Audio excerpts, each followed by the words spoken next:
लेकिन अभी तक जो भी आंदोलन हमने देखा है अपने सामने या उसमें जहां हम एक्टिव रहे हैं, तो आंदोलन का रूप तो दिया जाता है कि जनता का मुद्दा है, ये भ्रष्टाचार का मुद्दा है, ये किसान का मुद्दा है। लेकिन सच्चाई यह है कि वो आंदोलन किसान का नहीं होकर किसी न किसी राजनीतिक दल से जुड़ा हुआ हो जाता है। राज्य के किसान एक्टिव हैं, बिहार यूपी के किसान क्यों नहीं, झारखंड के किसान क्यों नहीं? जो आपने पूर्व में भी देखा हुआ कि आम आदमी पार्टी विशेषकर वो सहयोग कर रहा था और उसका फायदा उसको चुनाव में मिला। आम आदमी पार्टी पंजाब में भारी बहुमत से जीता। उसकी एक बड़ा पूरे देश में एक माहौल है, नरेंद्र मोदी के सामने कहीं कोई टिक नहीं रहा है। यही कारण है कि बिहार में नीतीश कुमार राजद छोड़ के मोदी के साथ है। मोदी को कमजोर करना नहीं, बल्कि मोदी के जो खिलाफ जो पार्टियां हैं उनका वो सहयोग लेना चाहता है। जो मोदी को कमजोर दिखना चाहता है, जो वोटर, उसको वो अपना साथ लेना चाहता है। इसमें भी राजनीति है, क्योंकि हम तो देख रहे हैं कि आंदोलन को कौन मीडिया में भी देख रहे हैं। कुछ मीडिया जो है पूरी तरह से भाजपा एनडीए के पक्ष में बात कर रहा है। कुछ तो मैंने ऐसे हमारे चैनल हैं जो भाजपा के खिलाफ में जो भी आगे बोलना है वो लोग, क्योंकि उसको मालूम है कि हमारा व्यूअर उससे बढ़ेगा, हमारा व्यूअर उससे बढ़ेगा। ठीक उसी तरीके से जो भी किसान नेता ने कहा कि मोदी को कमजोर करना है, जबकि उसको मोदी या कोई नेता को कमजोर करने की बात नहीं करनी चाहिए। उसको करना चाहिए कि हमको किसान को मजबूत करना है। रियल किसान है जो खेत में जाके हल चलाते हैं, कुदाल चलाते हैं, उसमें दिन रात लेके काम करते हैं, उनकी सहभागिता आंदोलन में नहीं के बराबर होती है। सहभागी जो खेत में काम करता है, वो किसान जिसको लगता है कि खेत से ही मेरा परिवार चलेगा, वो आंदोलन में सक्रिय हो जाएगा। तो कोई भी सरकार हो, मोदी जी की सरकार हो या कोई भी सरकार हो, उसको झुकना पड़ेगा। दोस्तों, पंजाब में किसान जो हैं वह अपने विभिन्न मांगों को लेकर धरना कर रहे हैं, आंदोलन कर रहे हैं। कई मांग है उनकी। पेंशन योजना लागू हो जाए, किसानों को 10,000 रुपये महीना पेंशन मिले। उसके बाद एमएसपी को लेकर या फिर कहें कि कर्ज माफ़ी को लेकर, या तमाम मुद्दों को लेकर जो है किसान पंजाब या फिर पंजाब से सटे या दिल्ली से सटे जो बॉर्डर हैं, पंजाब हो, हरियाणा हो या फिर दिल्ली हो, तो ये तीनों इलाकों के सटे जो बॉर्डर हैं वहाँ पर किसान जो हैं आंदोलन में लगातार लगे हुए हैं। देखिए, हमारे साथ इस विषय पर बात करने के लिए अखिल भारतीय अपराध विरोधी मोर्चा के राष्ट्रीय अध्यक्ष धनवंत सिंह राठौर जी हैं। क्या कुछ कहेंगे? किसान जो हैं वह सिर्फ पंजाब के ही किसान धरना कर रहे हैं, आंदोलन कर रहे हैं अपने मांगों को लेकर। यूपी, बिहार, झारखंड, बंगाल के किसान इसमें शामिल नहीं हैं। क्या लगता है कि किसान जो हैं वह राजनीति से प्रेरित हैं, राजनीति के दबाव के कारण वो ऐसा कर रहे हैं? देश में स्वतंत्रता से पहले जो आंदोलन होता था उसका लक्ष्य होता था देश की आज़ादी। देश की आज़ादी के बाद भी आंदोलन, जैसे जेपी आंदोलन बिहार से शुरुआत हुआ, लेकिन सारे आंदोलन का जो नतीजा आता है वो ले दे के राजनीतिकरण उसका हो जाता है। अन्ना आंदोलन में हम खुद भी थे और सक्रिय रूप से थे, दिल्ली में थे। अरविंद केजरीवाल, मनीष सिसोदिया, कुमार विश्वास, गोपाल राय, बहुत लोग सक्रिय लोग हम लोग वहाँ थे।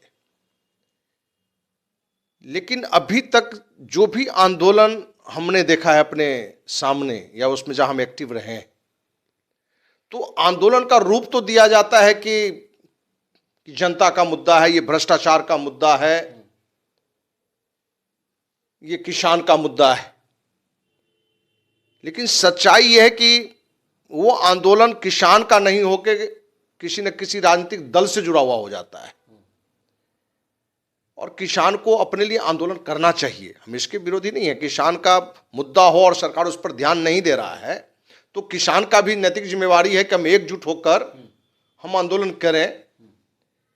तो एक प्रश्न आपने किया कि दिल्ली के इर्द गिर्द के राज्य के किसान एक्टिव हैं, बिहार यूपी के किसान क्यों नहीं, झारखंड के किसान क्यों नहीं? तो पहली बात कि बिहार में, झारखंड में, यूपी में तो पहले किसान का एक था भी संगठन और तक मजबूत संगठन था। तो वो मजबूती नहीं है, यूनिटी नहीं है, किसान भी विभक्त है।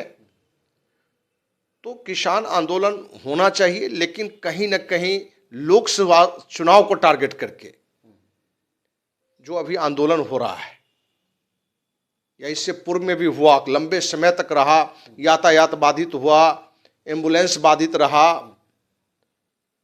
और आंदोलन से ही कोई ना कोई नेता निखरता भी है, भले उसका लक्ष्य निजी ही अंदर का स्वार्थ क्यों ना हो। नाम दिया जाता है किसान का, भ्रष्टाचार का, क्योंकि अन्ना हजारे आए भ्रष्टाचार के खिलाफ, लेकिन जिन लोगों का राजनीतिक लक्ष्य था तो भ्रष्टाचार का मुद्दा बना के अपना राजनीतिक स्वार्थ सिद्धि किया। और जो आंदोलन करता होता है, वो किसान हो या कोई भी संगठन हो, तो जो राजनीतिक दल को लगता है कि इस आंदोलन से हमें फायदा होगा, वो आंदोलन को सहयोग करता है, प्रश्रय देता है। जो आपने पूर्व में भी देखा होगा कि आम आदमी पार्टी विशेषकर वो सहयोग कर रहा था और उसका फायदा उसको चुनाव में मिला। आम आदमी पार्टी पंजाब में भारी बहुमत से जीता, उसकी सरकार वहां बनी। तो अब लोकसभा चुनाव है, आपकी जानकारी में ये भी है, राम पुरुषोत्तम राम है, राम मंदिर बननी भी चाहिए, लेकिन कहीं ना कहीं उसका भी राजनीतिकरण होता है।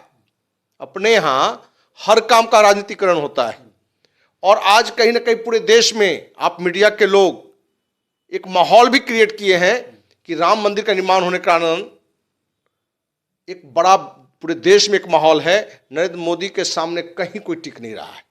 यही कारण है कि बिहार में नीतीश कुमार राजद छोड़ के मोदी के साथ है, जो पूर्व में कहे कि हम मिट्टी में मिल जाएंगे लेकिन हम भाजपा में नहीं जाएंगे। वहीं एक न्यूज आप ही लोग के माध्यम से चल रहा है कि मध्य प्रदेश से कमलनाथ कांग्रेस छोड़कर भाजपा में शामिल होने वाले हैं। तो आज का नेता का भी जो राजनीति है वो मूल्यों की राजनीति नहीं है, सिद्धांत की राजनीति नहीं है, उनकी भी राजनीति चुनाव है। किसान आंदोलन की भी जहां तक हमें दिखता है कि चुनाव का नजदीक देखकर और जिस तरीके से आंदोलन कर रहा है, तो किसान का मुद्दा कम, राजनीतिकरण ज्यादा है। सवाल ये भी है कि कहा जाता है कि देश बनाता कौन महान, तो शिक्षक, सैनिक और किसान, ये तीनों चीज में ही राजनीतिकरण हो जाएगा तो देश फिर अगर आगे कैसे बढ़ पाएगा। किसान ही जब किसान के अंदर, किसान के खेमे में किसान का समूह बन जाए और उसमें राजनीति होने लगे, उसमें नेता पनपने लगे, किसानों के नेता कहे जाएं। हालांकि अभी फिलहाल एक किसान नेता का बयान सामने आया है कि हम मोदी को कमज़ोर करना चाहते हैं, मोदी की छवि जो आगे बढ़ रही है उस चीज़ को हम धूमिल करना चाहते हैं। एक किसान के नेता का बयान आया है, तो क्या कहेंगे, किसान जो हैं उनके अंदर राजनीतिकरण क्या यह देश के लिए हितकर है? देखिए, जो भी किसान नेता ने ये बात रखी कि मेरा लक्ष्य मोदी को कमजोर करना है, मोदी को कमजोर करना नहीं बल्कि मोदी के जो खिलाफ जो पार्टियां हैं उनका वो सहयोग लेना चाहता है। जो मोदी को कमजोर दिखना चाहता है, जो वोटर, उसको वो अपना साथ लेना चाहता है। इसमें भी राजनीति है, क्योंकि हम तो देख रहे हैं कि आंदोलन को कौन मीडिया में भी देख रहे हैं, कुछ मीडिया जो है पूरी तरह से भाजपा एनडीए के पक्ष में बात कर रहा है, कुछ तो मैंने ऐसे हमारे चैनल हैं जो भाजपा के खिलाफ में जो भी आग उगलना है वो लो, क्योंकि उसको मालूम है कि हमारा व्यूअर उससे बढ़ेगा, हमारा व्यूअर उससे बढ़ेगा। ठीक उसी तरीके से जो भी किसान नेता ने कहा कि मोदी को कमजोर करना है, जबकि उसको मोदी या कोई नेता को कमजोर करने की बात नहीं करनी चाहिए, उसको करना चाहिए था कि हमको किसान को मजबूत करना है।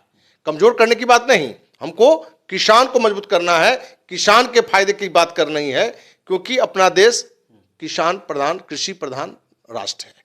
तो किसान की मजबूती तो चाहिए ही, लेकिन उसकी भी क्या हो सकता है, कितना हो सकता है, वो तो राष्ट्रीय स्तर पर उसकी परिचर्चा हो, उसकी बैठक हो, सभी पार्टी के राजनीतिक नेता उस मुद्दे पर बैठ के एक निष्कर्ष निकाले कि किसान के लिए हम क्या कर सकते हैं। क्योंकि किसान या अपने का शिक्षक या सैनिक, ये राजनीति का विषय नहीं है, इनके लिए राजनीति नहीं करनी चाहिए, क्योंकि ये तीन देश का आत्मा है और इन्हीं को लेकर लोग राजनीति करें। क्योंकि किसान आंदोलन में भी जो रियल किसान है, जो खेत में जाके हल चलाते हैं, कुदाल चलाते हैं, उसमें दिन रात लेके काम करते हैं, उनकी सहभागिता आंदोलन में नहीं के बराबर होती है। सहभागिता किनकी होती है? जो किसी न किसी राजनीतिक दल से जुड़े हुए हों, किसी न किसी राजनीतिक दल से उनको फंड मिलता हो, या मजबूत किसान हो, संपन्न किसान हो, वो आंदोलन में ज्यादा दिखते हैं। लेकिन जिस दिन वो किसान जो खेत में काम करता है, वो किसान जिसको लगता है कि खेत से ही मेरा परिवार चलेगा, वो आंदोलन में सक्रिय हो जाएगा, तो कोई भी सरकार हो, मोदी जी की सरकार हो या कोई भी सरकार हो, उसको झुकना पड़ेगा और जो किसान की जो जायज मांग है उसको जरूर से जरूर मानना पड़ेगा।